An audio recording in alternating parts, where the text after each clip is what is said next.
चलिए बात करते हैं हम लोग उत्क्रमणीय अभिक्रिया। तो उत्क्रमणीय अभिक्रिया को हिंदी में बोलते हैं हम लोग उत्क्रमणीय अभिक्रिया, और इंग्लिश में बोलेंगे रिवर्सिबल रिएक्शन। क्या बोलेंगे? रिवर्सिबल रिएक्शन बोलेंगे। इंग्लिश भी याद रखना, रिवर्सिबल रिएक्शन, हिंदी में उत्क्रमणीय अभिक्रिया। उत्क्रमणीय अभिक्रिया का ऐसे एरो होगा, इस तरह से एरो दिख जाएगा, इसका मतलब उत्क्रमणीय अभिक्रिया है। उत्क्रमणीय अभिक्रिया का शाब्दिक अर्थ होता है जिसे उल्टा लिखा जा सके। इसका क्या अर्थ होगा? जिसे उल्टा लिखा जा सके।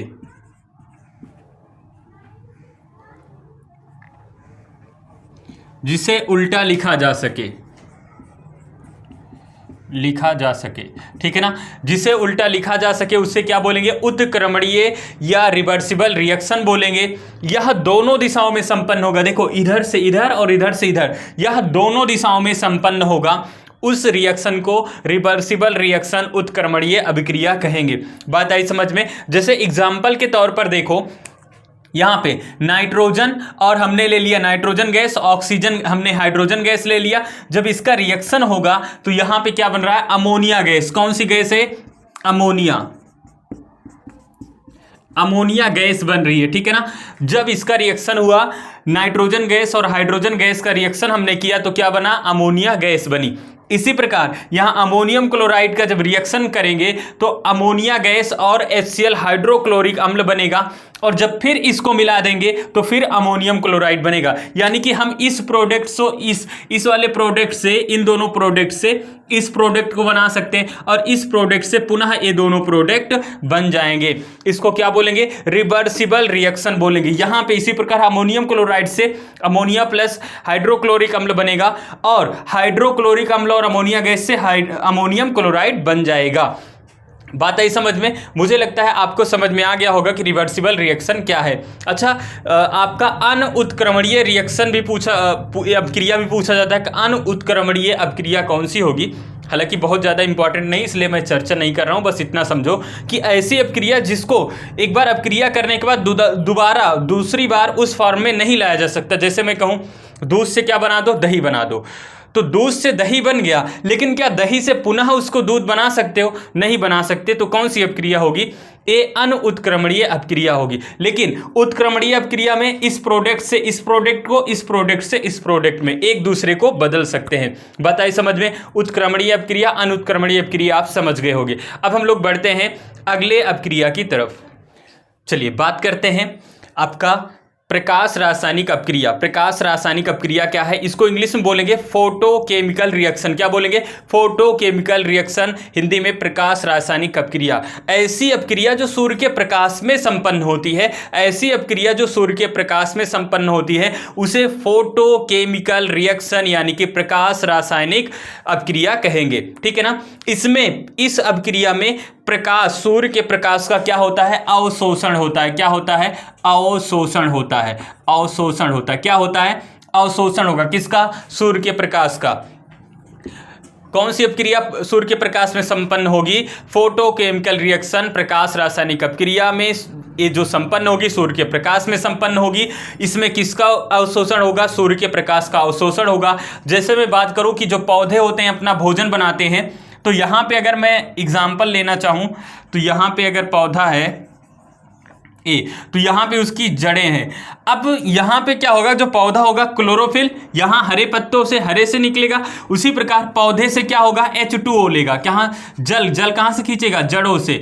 H2O जड़ से खींचेगा। और जो उसकी पत्तियां हैं, यहाँ ये पत्तियां क्या खींचेंगी? कार्बन डाइऑक्साइड खींचेंगी, और इन्हीं के संयोग से ये दोनों रहेगा। क्लोरोफिल की उपस्थिति में सूर्य के प्रकाश में क्या बन जाएगा? ग्लूकोज बनेगा।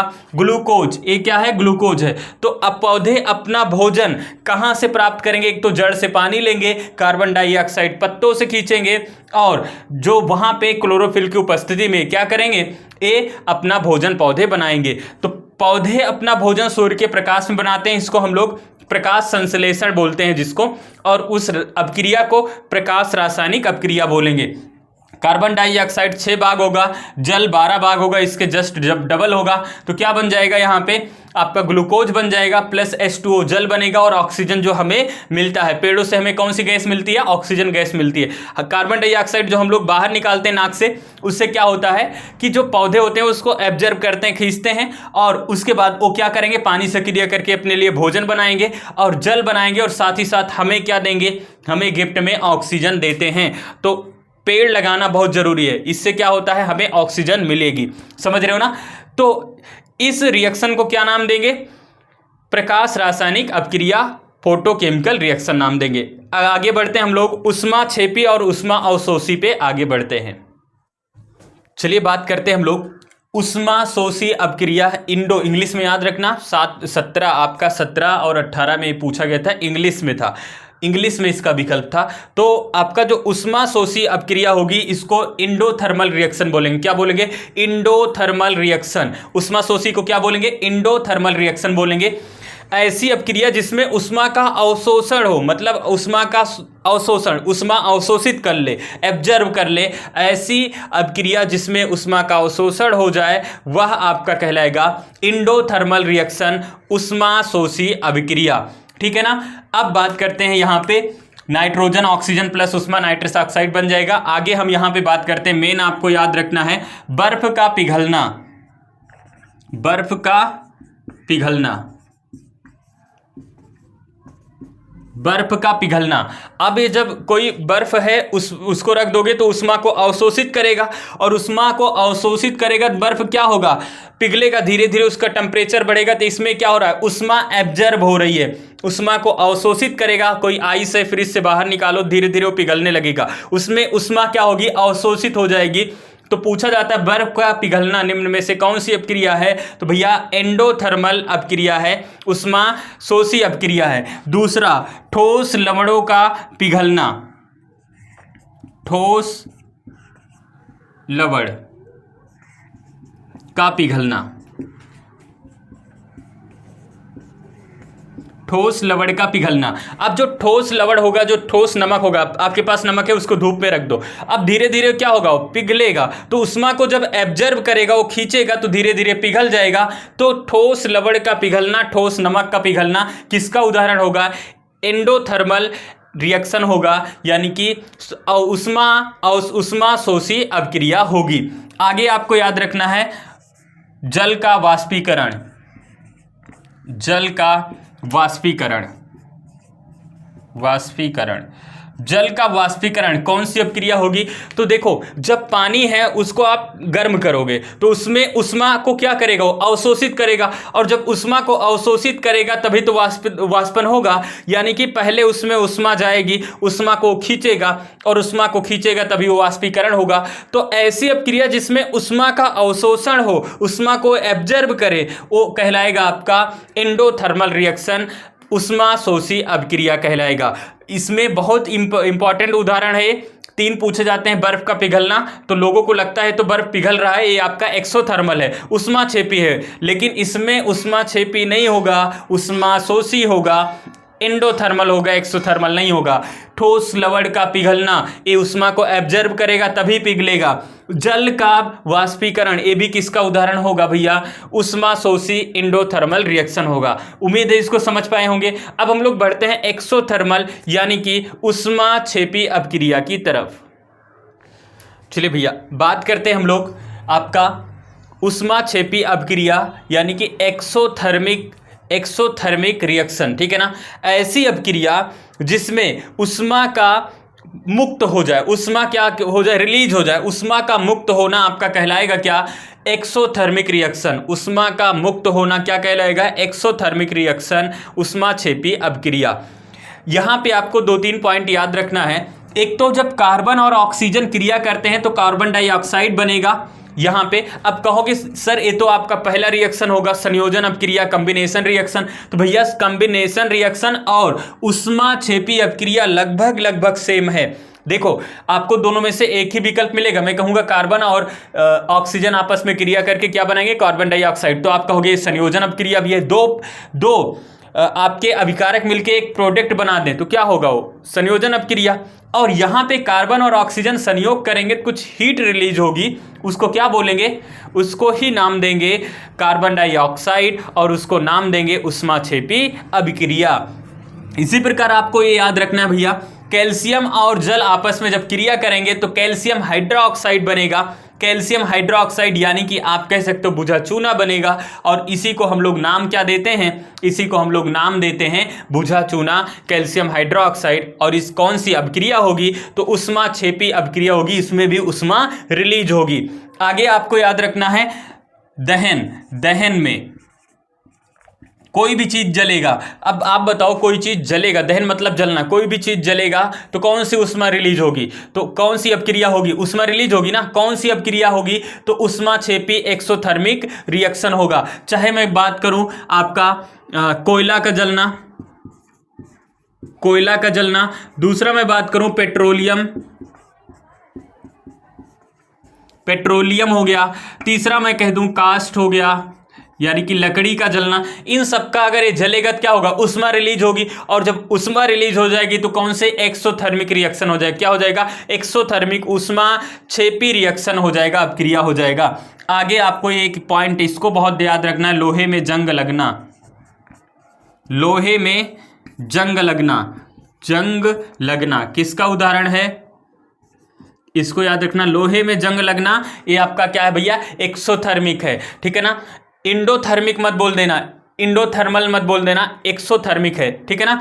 तो आपका क्या हो जाएगा भैया, आपका हो जाएगा ये 3 पॉइंट, ऐसी अपक्रिया जिसमें उष्मा मुक्त हो, उष्मा मुक्त हो अपक्रिया कहलाएगी ऊष्माक्षेपी अपक्रिया, एक्सोथर्मिक रिएक्शन। जैसे मैं एक बात करूं, कार्बन और ऑक्सीजन आपस में क्रिया करेंगे, कार्बन डाइऑक्साइड बनाएंगे। इसी प्रकार कैल्शियम जल मिलकर कैल्शियम हाइड्रोक्साइड बनाएंगे, चूना बुझा चूना होगा। इसी प्रकार जितनी दहन होगा तो वहां पर जैसे पेट्रोलियम, कोयला, कास्ट ये सब जब जलेंगे तो इसमें से उष्मा रिलीज होगी। अगला लोहे में जंग लगना किसका उदाहरण होगा, तो ऊष्माक्षेपी अपक्रिया का उदाहरण होगा। एक और अपक्रिया बच गई आपका ऑक्सीकरण और अपचयन, इस पे चर्चा कर लेते हैं, फिर आपका अपक्रिया समाप्त हो जाएगा। चलिए बात करते हैं ऑक्सीकरण, आपका बात करते हैं ऑक्सीकरण और अपचयन अपक्रिया, यानी कि ऑक्सीडेशन एंड रिडक्शन रिएक्शन क्या है, इस पे चर्चा कर लेते हैं। तो भैया आपको सिंपल सा पॉइंट याद रखना है कि सबसे पहले हम ऑक्सीडेशन की बात करते हैं। ऑक्सीडेशन में कितना पॉइंट आपको याद रखना है, 4 पॉइंट याद रखना है। इलेक्ट्रॉनों की ह्रास हो जाए, इलेक्ट्रॉनों की अगर कमी हो जाए तो कौन सी अपक्रिया होगी, ऑक्सीडेशन अपक्रिया होगी। इसी प्रकार मैं बात करूं धनायन, धनायन की वृद्धि हो जाए। अब मुझे एक बात बताओ, जैसे सोडियम है, सोडियम इलेक्ट्रॉनिक विन्यास करेंगे 2 8 1 होगा। अब ये क्या करेगा, इसके बाह्यतम कक्षा में एक इलेक्ट्रॉन है, सोचेगा एक इलेक्ट्रॉन कितने जल्दी हम दान दे दें, तो इसके पास कितना चार्ज हो जाएगा, जब दान देगा तो प्लस चार्ज आ जाएगा, प्लस चार्ज आ जाएगा ना। तो जब ये दान देगा तो दान दिया, प्लस चार्ज आया, तो मुझे बताओ इलेक्ट्रॉनों की कमी हुई, भाई इसके पास 11 इलेक्ट्रॉन था, एक दान दे दिया तो इलेक्ट्रॉनों की कमी आई, तो अब इलेक्ट्रॉन 10 बचे और इसके पास चार्ज हो गया प्लस। तो ये दोनों पॉइंट तो वही सेम है कि इलेक्ट्रॉनों की जब ह्रास होगी तो इसका मतलब इलेक्ट्रॉनों की जब कमी आएगी तो उसके ऊपर प्लस चार्ज होगा या नहीं होगा, होगा। आगे आपको एक पॉइंट याद रखना है, ऑक्सीजन का जुड़ना, जब किसी में ऑक्सीजन जुड़े जाएगा किसी रिएक्शन में तो वह रिएक्शन होगा ऑक्सीडेशन, ऑक्सीकरण अपक्रिया होगी। अगला पॉइंट याद रखना, हाइड्रोजन की कमी, जब हाइड्रोजन किसी अपक्रिया से निकले तो वह क्या होगा, आपका कौन सी अपक्रिया होगी, तो ऑक्सीकरण अपक्रिया होगी। इसी प्रकार अपचयन जस्ट इसका अपोजिट होगा, अपचयन जस्ट इसका अपोजिट होगा। ऑक्सीजन निकलेगा तो क्या होगा, अपचयन होगा, और ऑक्सीजन निकलेगा तो अपचयन, हाइड्रोजन जुड़ेगा तो अपचयन। यहां देखो ऑक्सीडेशन में कितना पॉइंट याद रखना है, इलेक्ट्रॉनों की ह्रास होगी, इलेक्ट्रॉनों की कमी होगी। जब इलेक्ट्रॉन की कमी होगी तो धनायन में वृद्धि होगी, यानी कि इलेक्ट्रॉनों की ह्रास, दूसरा पॉइंट धनायन में वृद्धि, तीसरा ऑक्सीजन का जुड़ना, चौथा हाइड्रोजन का निकलना। इतनी क्रियाएं हो जाएंगी तो आपका होगा ऑक्सीकरण, ठीक है ना। इन क्रियाओं को याद कर लेना, इतनी क्रियाएं होंगी तो ऑक्सीकरण होगा। अपचयन जस्ट इसका अपोजिट होता है। मैं एक उदाहरण के माध्यम से आपको समझाता हूं। 2CuO कॉपर ऑक्साइड है, और जब एक क्रिया करेगा, जब एक क्रिया करा तो क्या हुआ, 2CO प्लस ऑक्सीजन गैस। अब बताओ यहां से ऑक्सीजन रिलीज हुआ, ऑक्सीजन का निकलना क्या होगा? जब ऑक्सीजन निकल गया तो हम कहेंगे ऑक्सीजन का निकल गया, निकलना अपचयन कहलाता है। अपचयन क्या कहलाता है? अपचयन कहलाता है। ऑक्सीजन निकलेगा तो अपचयन, ऑक्सीजन जुड़ेगा तो ऑक्सीकरण। अपचयन कब होगा? ऑक्सीजन का निकलना अपचयन, ऑक्सीजन का जुड़ना ऑक्सीकरण, हाइड्रोजन का निकलना ऑक्सीकरण, हाइड्रोजन का जुड़ना अपचयन। अब मुझे बताओ, यहां पे एक और अब लेते हैं उदाहरण, 2Cu प्लस O2, इसी को जस्ट अपोजिट कर दो तो क्या बनेगा? 2CuO, कॉपर ऑक्साइड बन गया। अब बताओ, यहां पे ऑक्सीजन जुड़ा और ऑक्सीजन का जुड़ना क्या कहलाएगा? ऑक्सीकरण। क्या कहलाएगा? ऑक्सीकरण।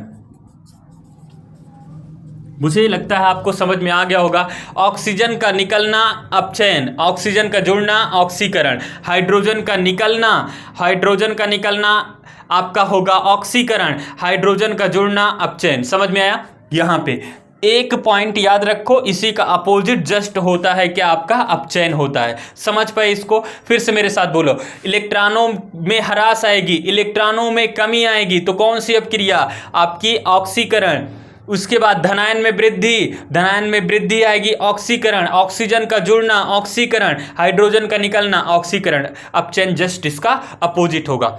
उम्मीद है आप ऑक्सीकरण और रिडक्शन यानी कि रिडक्शन और आपका ऑक्सीडेशन रिएक्शन समझे होंगे, ऑक्सीकरण और अपचयन समझ गए होंगे। इसके पहले हम लोग ऊष्माक्षेपी ऊष्माशोषी अपक्रिया पढ़े, उसके पहले प्रकाश रासायनिक अपक्रिया पढ़े और उसके पहले हम लोग पढ़े थे विघटन अपक्रिया वगैरह हम लोग पढ़ चुके थे। उत्क्रमणीय अपक्रिया भी आप पढ़ लिए।